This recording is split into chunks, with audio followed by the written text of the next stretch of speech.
Jadi Al-Quran itu ada yang menceritakan nabi, ada yang menceritakan wali. Di antara contohnya, kalau nabi kita tahu semua 25 itu nabi rasul.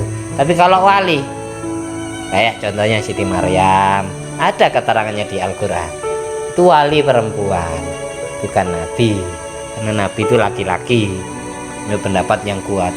Kayak Luqman Al-Hakim, itu wali. Kayak Ashabul Kahfi, ceritanya disebut di juz 15.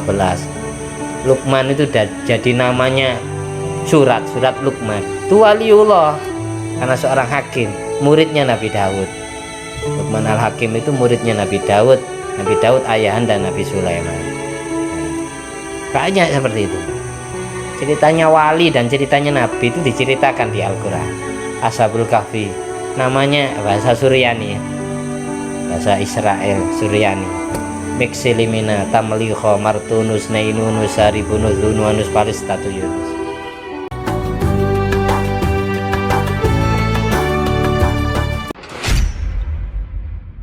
Assalamualaikum warahmatullahi wabarakatuh. Alhamdulillah wassalatu ala rasulillah Sayyidina Muhammad ibni Abdillah wa ala alihi washabihi man wala, amma ba'du. Qala rabbi shrah li sadri wa yassir li amri wahlul 'uqdatam min lisani yafqahu qawli. Rabbi zidni ilma warzuqni fahma. At-tahiyyatul mubarakatus shalawatut thayyibatu lillah.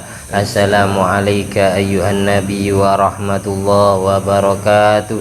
Assalamu alayna wa ala ibadillahi sholihin. Asyhadu an la ilaha illallah wa asyhadu anna muhammadar rasulullah. Allahumma salli ala sayyidina Muhammadin wa ala ali sayyidina Muhammad kama sallaita ala sayyidina Ibrahim wa ala ali sayyidina Ibrahim wa barik ala sayyidina Muhammad wa ala ali sayyidina Muhammad kama barakta ala sayyidina Ibrahim wa ala ali sayyidina Ibrahim fil alamina innaka hamidum majid. Allahumma inna na'udzubika min adzabil qabri wa min adzabin nari wa min fitnatil mahya wal mamati wa min fitnatil masihid dajjal.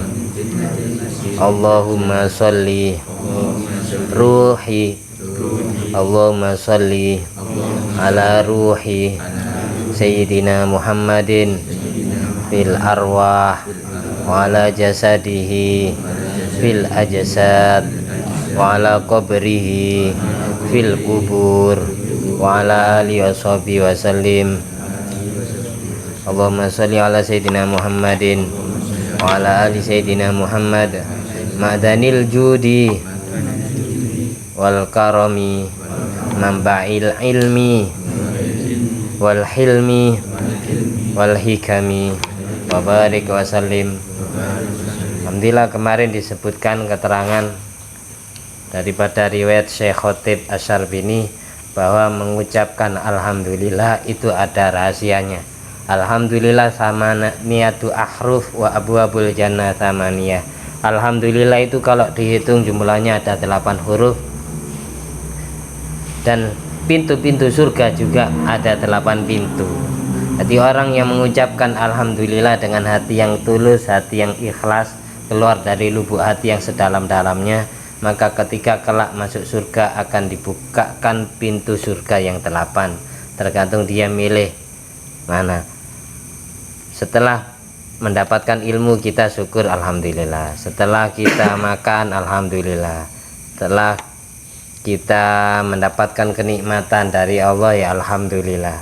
Bahkan sebelum kita melangsungkan akad nikah, ketika kita mau mengucapkan qabiltu nikaha wa tazwija bil mahlil margur, kemarin dijelaskan sebagaimana dikutip dari kitab Ihya Ulumuddin Imam Ghazali, orang sunatnya jawab qabiltu itu diawali hamdalah dulu dan sholawat, sunatnya gitu.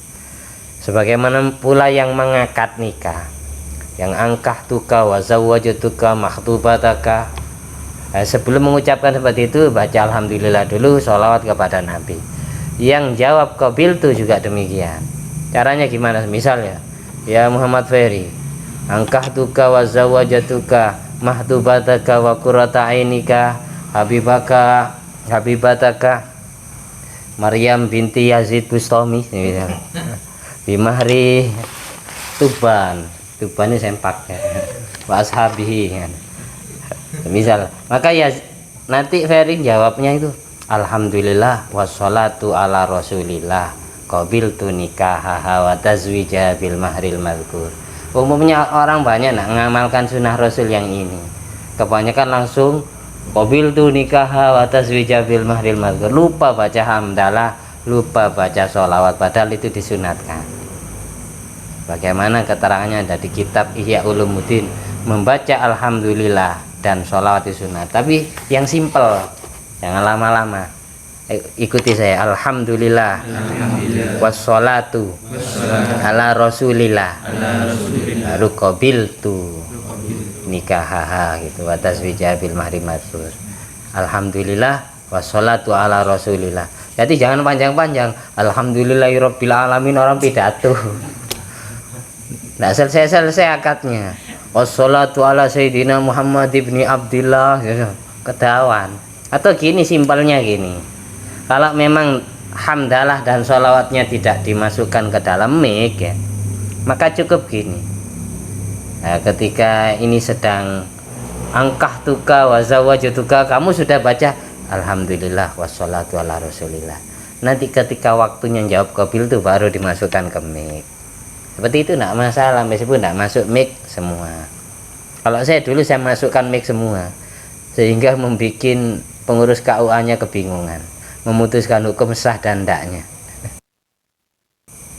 Diem sampai apa itu Pak penghulunya itu tanya ke kiai-kiai sekitar itu, gimana kiai, sah? Sah. Oh sah, akhirnya sah. Nanti pengurus KUA-nya nggak ngerti kitab. Nah, mungkin jadi penyuluhan dia nyogok mungkin. Idza wusidal amru ila ghairi ahli fantadhiris sa'a. Ketika jabatan itu diserahkan kepada orang yang bukan ahlinya, ya, tunggu datangnya hari kiamat. Masih siap ngawur ngasih keputusan. Ya, semisal tidak disahkan bahaya fatal ini. Seharusnya sah, pas ngomong tidak sah bahaya. Padahal malah itu sunnah Rasul yang banyak tidak diketahui oleh orang. Jadi sunat baca alhamdulillah dan sholawat sebelum qabil itu. Terus kita lanjut. Sekarang ini lanjutan dari kitab Qurratul Uyun, pertemuan yang keempat. Faidatun, ada sebuah faedah. Alhamdulillah minal azkar allati yajibu dzikruha marratan fil umri.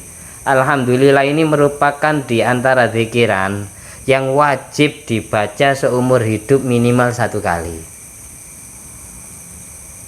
Jadi ada 8 zikiran yang seumur hidup minimal pernah dibaca 1 kali. Itu ada 8, diantaranya alhamdulillah.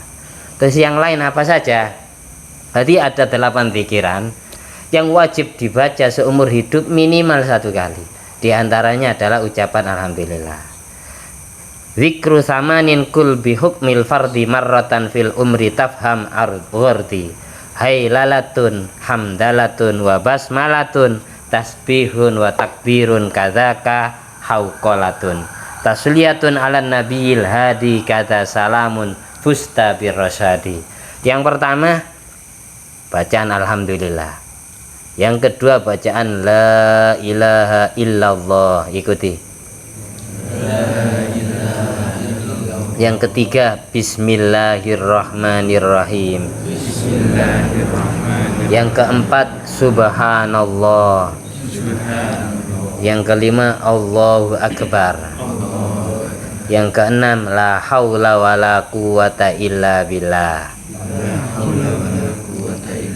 Yang ketujuh Allahumma sholli ala sayyidina Muhammad. Yang kedelapan wasallim ala sayyidina Muhammad. Di pas ada 8 pikiran. Jadi ucapan sholawat dan salam kepada Kanjeng Nabi itu seumur hidup minimal 1 kali. Hanya pikiran. Kan ulama-ulama itu rata-rata tidak lepas setiap hari baca la ilaha illallah. Orang yang habis sholat fardu baca subhanallah 33, terus alhamdulillah 33. Kalau bisa jangan sampai kurang, jangan sampai lebih ngitungnya ini. Terus yang ketiga Allahu Akbar 33. Terus ditutup la ilaha illallah 1 kali minimal. Itu dakhalal jannah. Dosa-dosanya Allah ampuni. Kenapa kok 33? Karena umurnya manusia di surga semuanya 33. Yang matinya kecil pun diumurkan 33. Yang matinya sepuh pun jadi usia kayak 33. Umurnya bidadari surga semuanya berumur sebaya.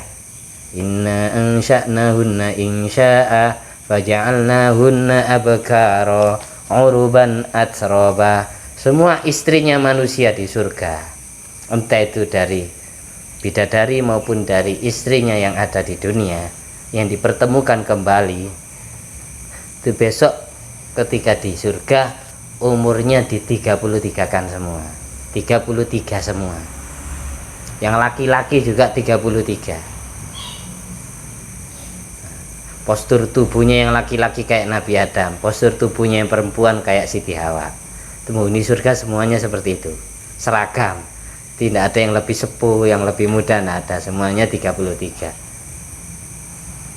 Uruban atroba itu usia sebaya, arti sepadan, sepantaran semua. Tidak ada yang lebih sepuh. Arti jangan pesimis Pak Ahmadi, besok umur 33 lagi Pak. Meskipun sekarang sudah 50. Yang mati kecil pun juga jadi 33. Arti kenapa kok 33? Itu usia orang kuhula, dewasa. Kalau itu usianya orang yang sudah sempurna, kekuatannya sempurna, kegantengannya sempurna, kecantikannya 33. Wanita itu atau laki-laki yang umurnya 33 itu kelihatan gagah, seger, lebih mulai loyo lagi. Atau kurang dari 33 masih kayak kurang dewasa. Oleh karena itu Nabi Isa Al-Masih diangkat ke langit oleh Allah di usia 33. Bagaimana di surat Al-Maidah, Nabi Isa itu diangkat ke langit. Innal ladzina ikhtalafu fihi lafi syakkin wa ma qataluhu wa ma salabuhu walakin syubbiha lahum wa ma qataluhu yaqina bal rafa'ahullah ilaihi. Bahkan Allah mengangkat Isa ke langit itu di usia 33. Apa tujuannya orang habis sholat fardu baca 33 itu?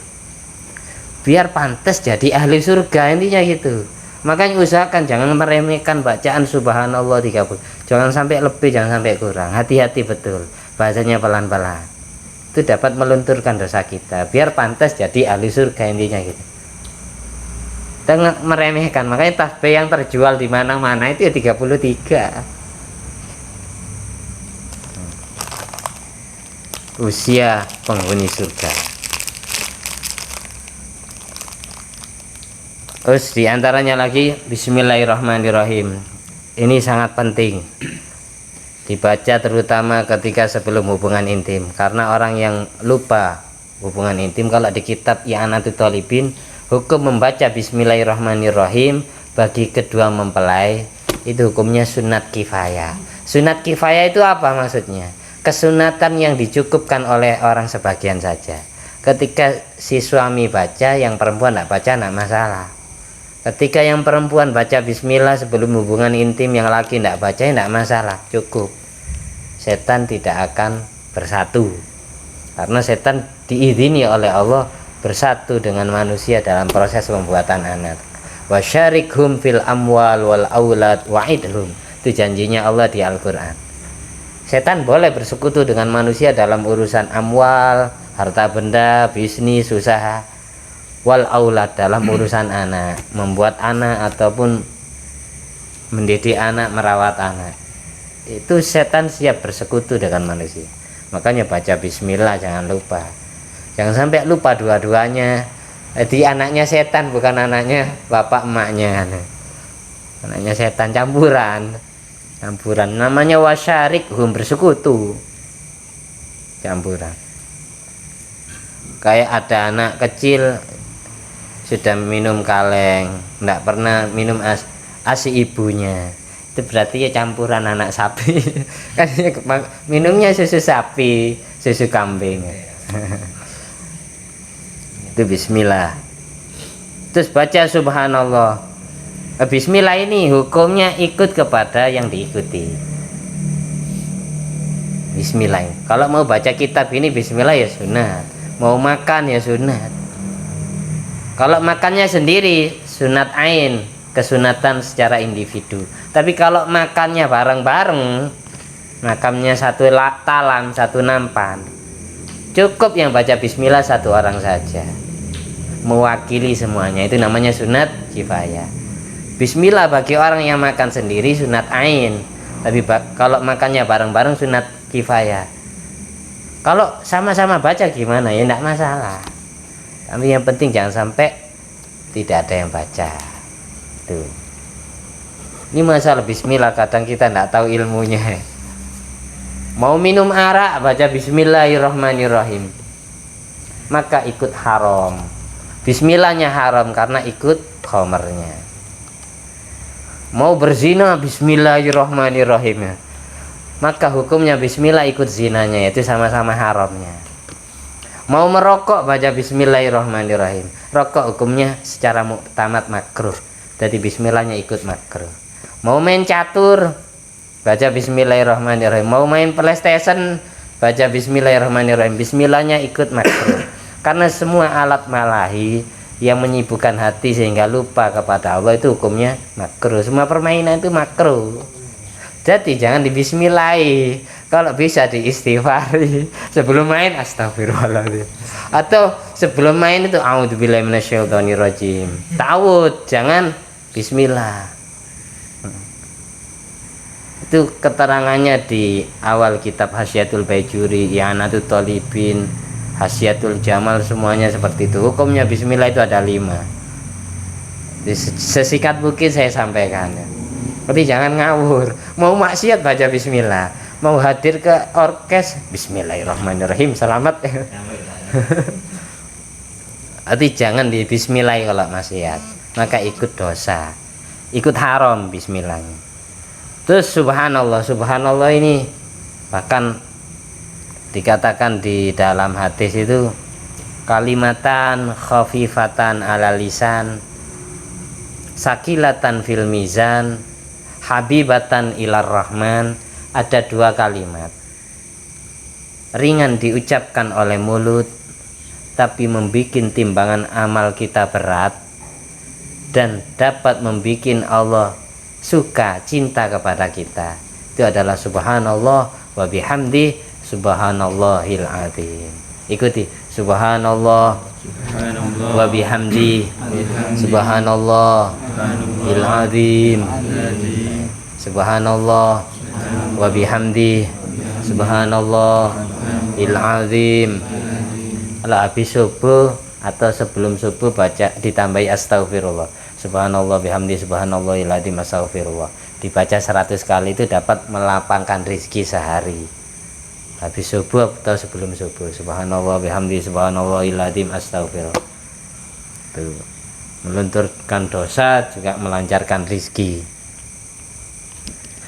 Dan Allahu Akbar, ini pembuka sholat pun baca Allahu Akbar. Allahu Akbar. Orang sholat tidak baca takbir, ya tidak sah sholatnya. Kalau dia mualaf baru masuk Islam ya dituntun, karena takbir tidak boleh diterjemah. Boleh, jadi dituntun. Sekiranya bisa mengucapkan Allahu Akbar gampang. Saya setiap misalkan orang saya tanyakan gini, Pak bisa ngomong Allahu Akbar? Oh bisa. Tiru Allahu Akbar, Allahu Akbar. Nanti ketika gini ngangkat tangan gini, ketika membuka sholat baca Allahu Akbar. Allahu Akbar ringan ke lidah, ikut-ikutan aja awalnya. Tapi kalau kita jadi makmum, jangan sampai sebelum imam membaca roknya akbar kita sudah takbir. Sebelum imammu baca roknya akbar, kamu jangan Allah, jangan. Berarti takbirmu dianggap bareng dengan imam, ngerti? Ketika imam sudah sampai di roknya akbar, baru kita takbir kalau kita jadi makmum gitu. Karena kalau makmum ini takbirnya bareng dengan imam atau mendahului imamnya, maka sholatnya makmum tidak sah. Demikian pula salam. Makmum ini kalau nyampenya salam mimnya alaikum, orang dianggap selesai salam minimal sampai di alaikum, assalamualaikum, meskipun belum warahmatullah. Setiap sholat assalamualaikum, sebelum imam mulutnya sampai di mimnya alaikum dari salam pertama. Salam yang wajib kan salam pertama saja, salam kedua itu sunat. Jadi sebelum imam nyampe di mimnya alaikum, assalamualaikum, makmum jangan salam. Imamnya kalau sampai di alai, misalnya alai, imamnya alai, lambat bacanya. Ada imam yang lelet gitu salamnya kan ada kan, assalamualaikum, makmumnya sudah nyampe di kum terlebih dahulu sebelum imamnya, sholatnya makmum batal. Paham Jul? Ketika makmum sampai di mimnya alaikum sebelum imam salam pertama sampai di mimnya alaikum, maka sholatnya makmum batal. Jadi imamnya belum nyampe di mimnya alaikum, makmumnya sudah nyampe duluan, maka sholatnya makmum batal. Itu salah. Terus hauqola la haula wala quwata illa billah. Hauqola ini bacaan la haula wala quwata illa billah ini kalau di Riyadhus Shalihin ibaratkan taman-taman surga. Orang yang memperbanyak baca la haula wala quwata illa billah berarti dia memperbanyak kebunnya di surga, tanamannya di surga. Kayak gitu. Ada yang datang. Iya. Silakan Mas. Saya tambahin 15 menit. Saya tambahin pas jam 12 nanti. Enggak.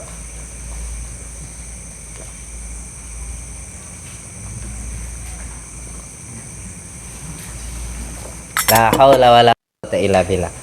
Pangku ke Cak Barul itu. Pangku. Biar dah tidur. Pangku aku ya. Kasih tempat ya Barul. Oh, anu. Jangan.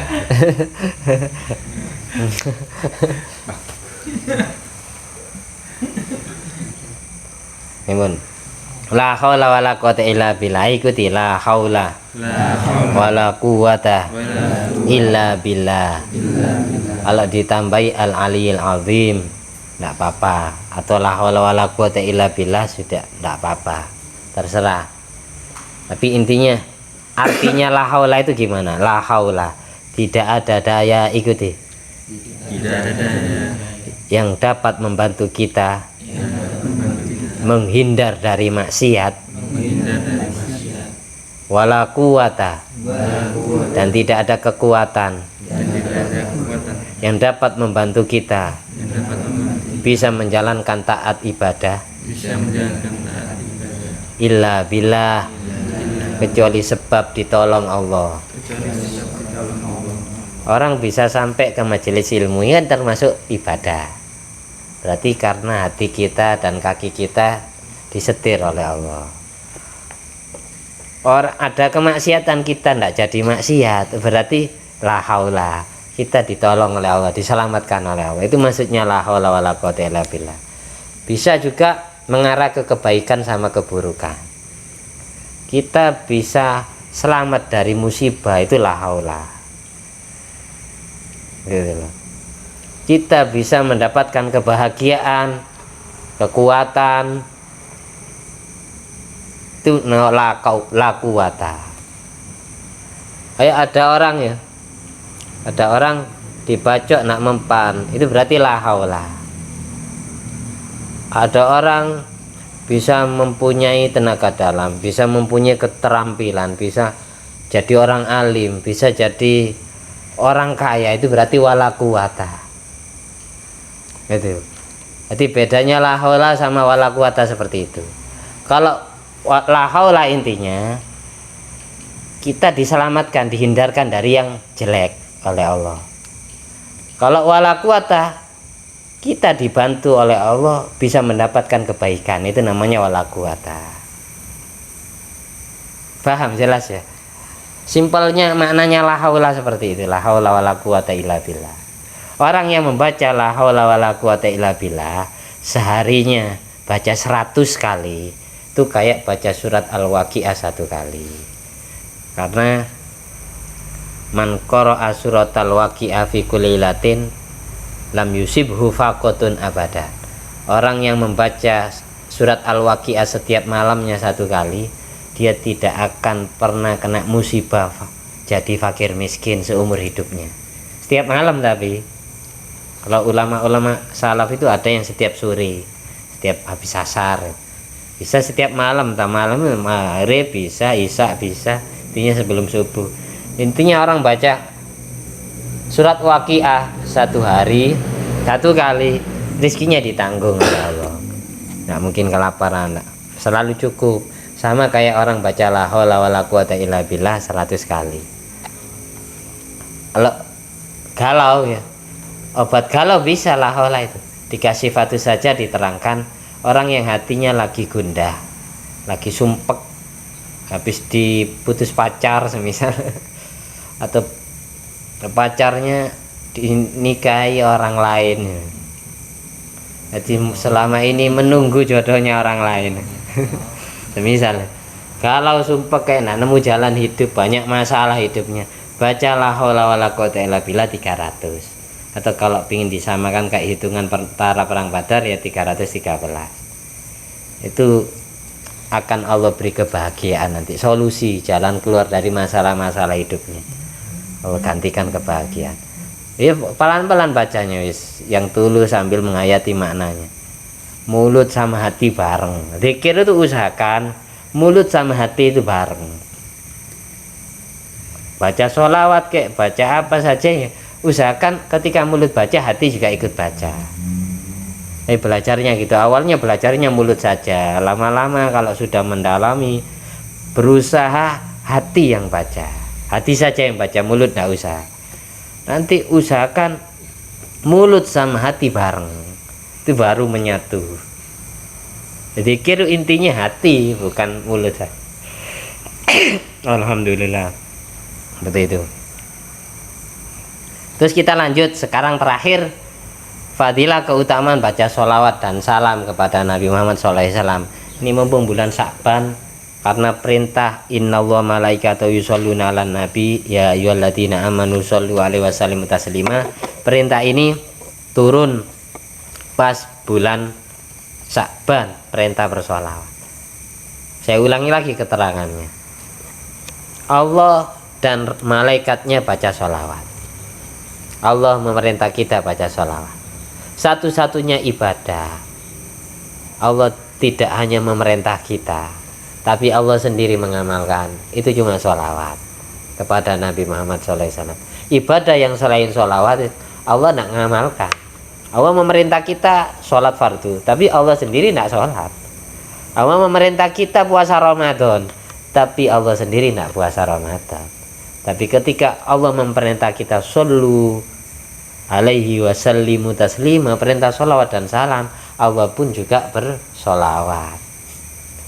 Itu bedanya, itu keutamaan sholawat. Sebagaimana dijelaskan di kitab Qurratul Uyun ini, pendapat Imam Qushairi pada saat mentafsiri ayat inna wa malaikatu sholuna ala nabi, Allah menghendaki umatnya arada subhanahu wa ta'ala yakuna lil umat inda rusuli yayata khidmatin yukafi'u alaiha minasyafaat biyadi nikmatin. Arti tujuan Allah memerintah sholawat kepada umatnya agar Rasulullah SAW punya modal membela kita besok di hadapan Allah. Itu diantaranya itu. Kamu tidak pernah sholawat ke aku, minta syafaat ke aku, ibarat gitu. Terus saya modal saya nolong kamu gimana, membela kamu kan. Jadi umat itu ada tangan pengabdian kepada Rasulullah dengan sholawat yang dia baca. Nanti Rasulullah membalasmu dengan syafaat. Yukafi'uhum 'alaiha minasyafaat. Tuh, biar dinikmatin dengan berupa anugerah kenikmatan dari Allah. Gara-gara sholawat yang kamu baca, Nabi punya modal membela kamu. Fa'amarum bi sholat alaihi tsumma kafa subhanahu wa ta'ala ala lisani sallallahu alaihi wasallam biqaulihi. Dan perintah sholawatnya Allah ini didukung dengan dawuhnya Nabi Muhammad SAW yang mengatakan, man shalla alayya marratan wahidatan sallallahu alaihi biha asyra marrat. Barang siapa yang membaca sholawat kepada Nabi Muhammad 1 kali, Allah balas sholawat dari Allah 10 kali. Sholawat kita 1 kali, Allah balas sholawatnya Allah 10 kali. Itu. Kalau Allah yang baca sholawat, maknanya apa? Masih ingat? Kalau Allah yang baca sholawat, maka makna sholawatnya Allah adalah menambahkan rahmat dan takzim. Kasih sayang untuk Nabi itu rahmat, takzim penghormatan untuk Nabi, mengungguli nabi-nabi yang lain. Jadi ketika Allah bersolawat untuk Nabi Muhammad, maka maknanya adalah menambahkan rahmat dan takzim untuk baginda Nabi. Ketika malaikat yang baca solawat, maka maknanya adalah istighfar. Malaikat memohonkan ampunan untuk Nabi. Inna fatahna laka fatham mubina liyaghfira lakallahu ma taqaddama min dzambika wa ma ta'akhkhar. Nabi, dosa yang akan datang dan sudah lalu sudah Allah jamin, sudah Allah ampunkan. Karena malaikat mengistighfarkan dengan sholawatnya.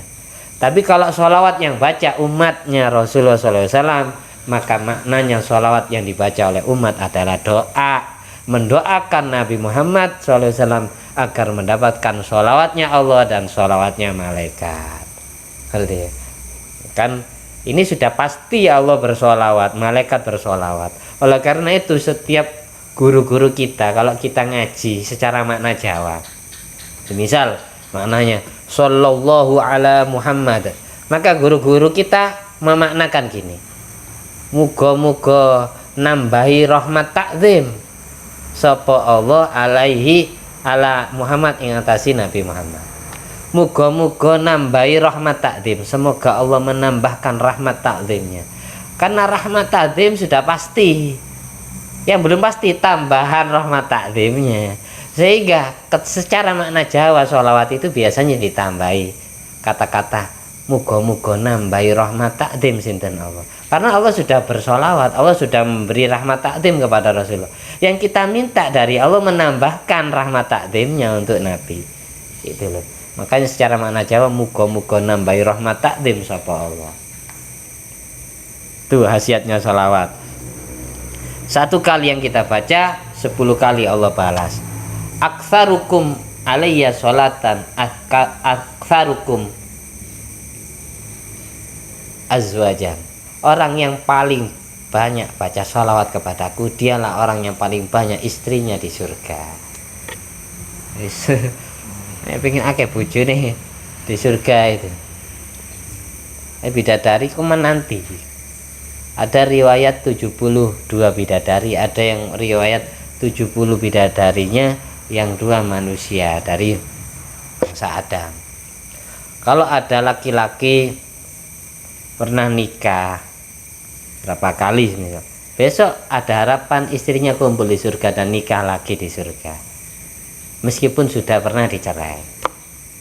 Tapi kalau cerehnya cerai karena sumpah li'an, kalau cerehnya karena sumpah li'an, ngerti sumpah li'an? Sumpah li'an itu sumpah untuk memperkuat tuduhan berzina. Ada suami menuduh istrinya berzina, untuk memperkuat tuduhannya dia sampai bersumpah, itu namanya sumpah li'an. Kalau sampai cerai betulan, ini tidak akan kumpul mu'abbad selamanya di dunia dan di akhirat. Orang yang pernah sumpah li'an itu tidak Allah pertemukan lagi meskipun sama-sama masuk surganya. Kalau hanya cerai-cerai biasa, tidak ada unsur sumpah li'an, enak masalah, masih ada harapan untuk ketemu lagi.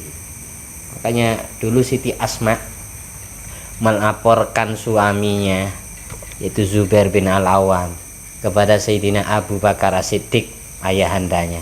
Jadi Siti Asma ini adiknya Siti Aisyah, ini lapor kepada bapaknya itu Abu Bakar Siddiq, "Bah, suamiku seperti ini, seperti ini, seperti ini." Terus jawabannya si Abu Bakar Siddiq, sahabat Abu Bakar Siddiq, "Sudah nak, Zubair itu rojulun soleh, laki-laki yang soleh.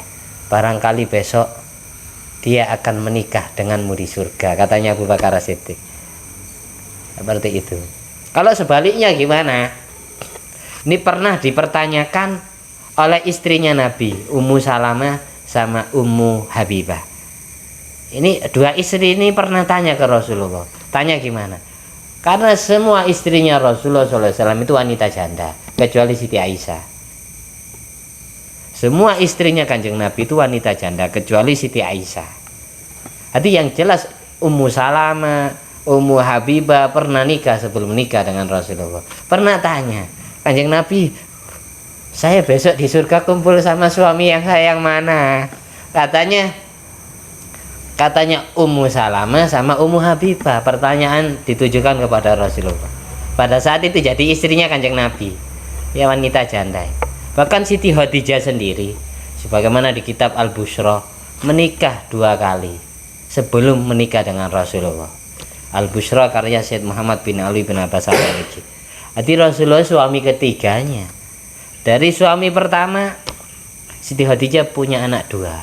Dari suami kedua punya anak 3. Jadi anak yang dibawa Rasulullah dari Siti Khadijah itu jumlahnya berapa? 5 anak laki-laki. Sampean mau menikah dengan janda, sudah beranak 5, dapat bonus. Nikah ibunya bonusnya 5 gitu. Rasulullah mau, kalau kita tidak mau lah Yazid tidak mau, padahal gampang melobanginya. Rasulullah mau menikah dengan wanita janda yang beranak 5. Bahkan Kanjeng Nabi jadi suami ketiganya. Tapi Siti Khadijah tidak pernah tanya ke Rasulullah, saya besok di surga kumpul sama siapa, suami yang mana. Tapi Ummu Salamah sama Ummu Habibah pernah tanya ke Rasulullah. Sebagaimana keterangan ini saya kutip di akhir kitab karya Syekh Ibnu Katsir. Syekh Ibnu Katsir itu punya kitab Al-Fitan wal Malahim, fitnah-fitnah dan ujian-ujian. Pembahasan paling terakhir, pertanyaannya Ummu Habibah dan Ummu Salamah kepada Rasulullah. Rasulullah, besok saya itu kumpul dengan suami saya yang mana? Terus jawabannya Kanjeng Nabi, suami yang mana? Suami yang paling baik akhlaknya, ahsanuhum khuluqa. Suami yang paling baik akhlaknya, dialah yang kelak kumpul denganmu di surga. Jadi kesimpulannya, kalau ada wanita janda sudah nikah berapa kali, dia akan tetap kumpul dengan suami yang paling baik akhlaknya. Bukan suami yang paling terakhir, bukan suami yang pertama, bukan, tapi suami yang paling baik akhlaknya. Ahsanuhum khuluqa. Jelas ya? Nah. Jelas. Itu. Kita lanjut. Nah, dikit saya sampaikan titik. Ini seru bahas Kanjeng Nabi ya. Ceritanya seru. Nanti isyarahnya, kesimpulannya, anal abda la yastaghni an ziyada minallah fi waqti minal awqat idla rutbata fauqa rutbati Rasulullah sallallahu alaihi wasallam. Hasilnya Kanjeng Nabi tidak butuh salawat kita, karena derajatnya Nabi itu sudah tinggi di atas derajatnya makhluknya Allah. Tapi hanya saja salawat yang Allah perintahkan kepada kita itu lambang kasih sayang. Lambang kasih sayang. Karena Allah nurunkan Rasulullah, melahirkan Rasulullah, ini lambang turunnya rahmat. Wa ma arsalnaka illa rahmatan lil alamin. Tidaklah aku mengutusmu Muhammad kecuali menjadi kasih sayang untuk alam semesta. Itu kasih sayangnya Allah, Allah rupakan dengan syafaat Rasulullah.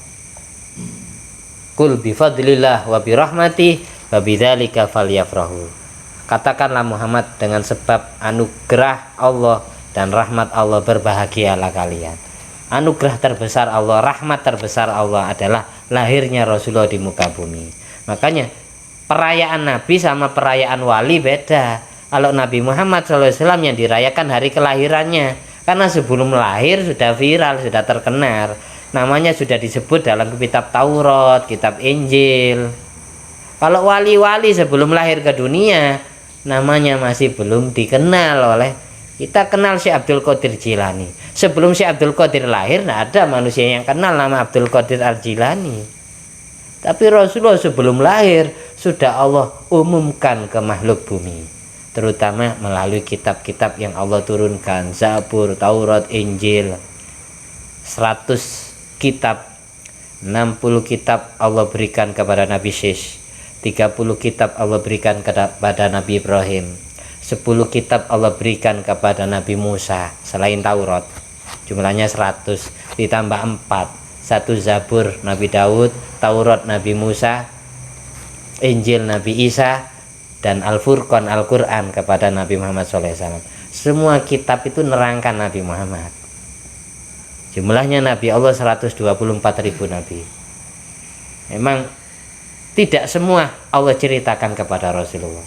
Wa rusulan qad qasasnahum alaik wa rusulan lam naqsushum alaik. Sebagaimana di Al-Quran Allah menyampaikan kepada Rasulullah, Rasul-Rasul itu ada yang aku ceritakan kepadamu Muhammad, dan ada yang ceritanya tidak aku ceritakan kepadamu.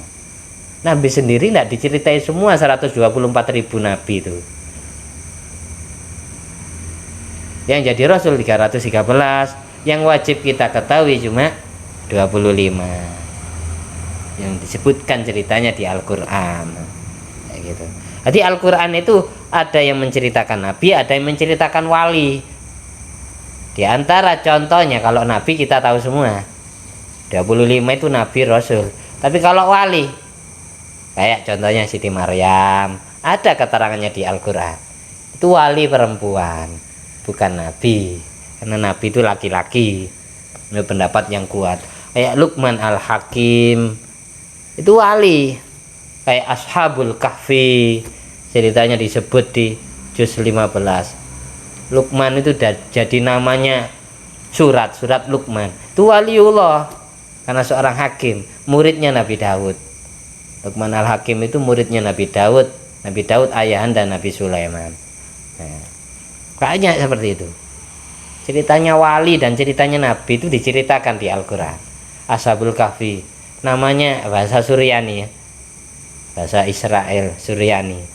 Meksilimina tamliho martunus nainunus saribunus dunuanus palistatu yunus. Namanya Ashabul Kahfi. Makamnya ada di dekat Masjidil Aqsa. Makanya di dekat Masjidil Aqsa ada gua Ashabul Kahfi. Di situ makamnya di situ. Dan di dekat Masjidil Aqsa ada 70 nabi yang pernah dibunuh oleh orang Bani Israel. Dan di situ juga ada makamnya murid Nabi Musa, yaitu Nabi Yusa bin Nun. Banyak di situ. Nabi Zakaria, Nabi Yahya, makamnya di dekat Masjidil Aqsa. Dibunuh oleh kaumnya sendiri.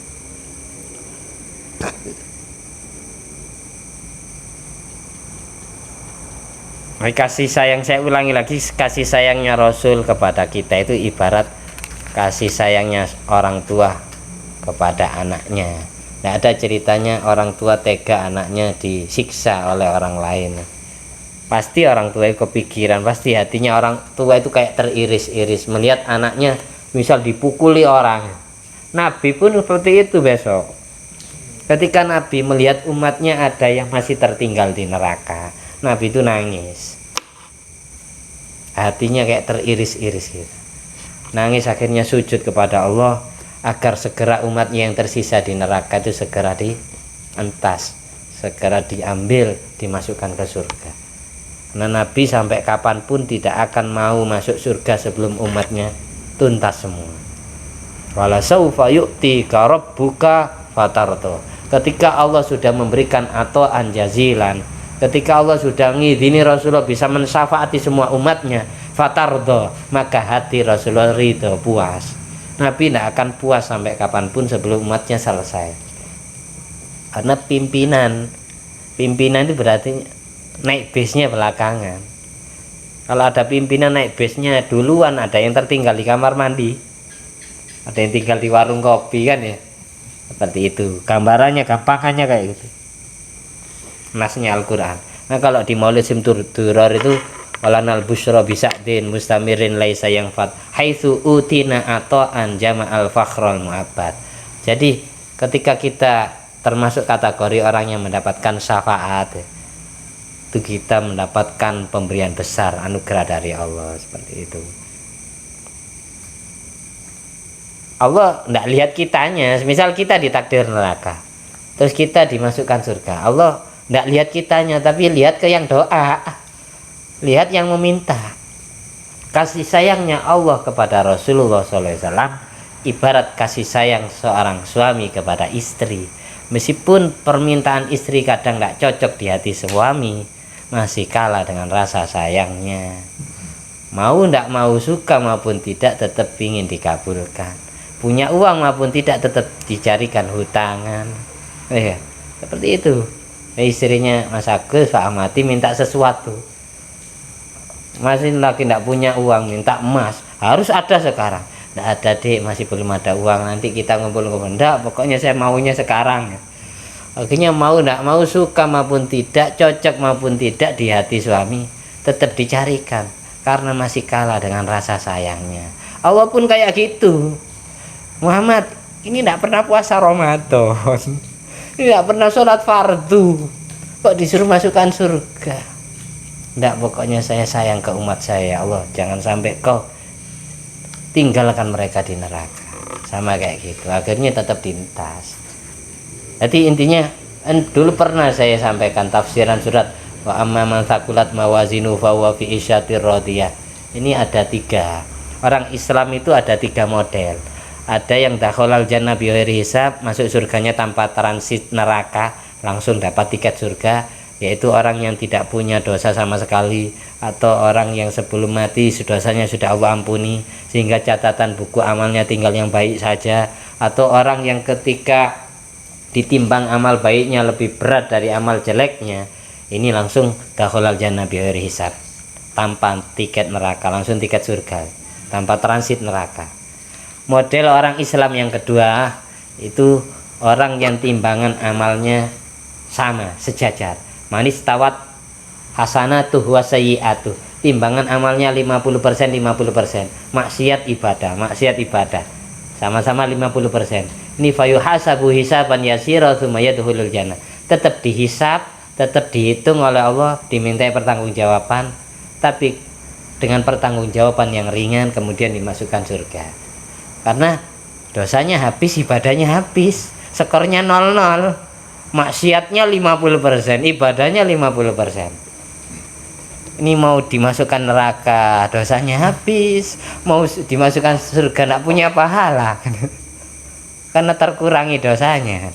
0-0 tetap berkat syafaat Rasulullah langsung dapat tiket surga. Yang terakhir, orang Islam yang terakhir itu orang yang ditemukan di dalam buku catatan amalnya amal jelek, atau amal jeleknya lebih berat dari amal baiknya. Ini pilihannya ada 2. Insya Allah afa anhu wa insya Allah udziba biqadri jurmi. Kalau Allah mau, orang itu langsung dimaafkan semua dosanya berkat syafaat Rasulullah, berkat pertolongan kerabat, sahabatnya, orang tuanya, atau murid-muridnya, guru-gurunya, atau berkat orang-orang yang dia cintai. Nah, akhirnya ditolong. Bisa jadi tetap masuk neraka, disiksa sesuai kadar dosanya. Kalau sudah dosanya habis, baru dintas, dimasukkan ke surga. Mudah-mudahan bermanfaat dan kita semua dapat syafaat dari Rasulullah SAW. Amin. Al-Fatihah. Bismillahirrahmanirrahim. Ya Allahumma shalli ala sayyidina Muhammad wa ala ali sayyidina Muhammad. Alhamdulillah alladzi at'amani hadzal ilma wa razaqani min ghairi haulin minni wala quwwatin bi fadli subhana rabbika rabbil izzati amma yasifun wa salamun alal mursalin walhamdulillahi rabbil alamin bi fadli subhanaka Allahumma wa bihamdika asyhadu an la ilaha illa anta astaghfiruka wa atubu ilaik. Wassalamualaikum warahmatullahi wabarakatuh.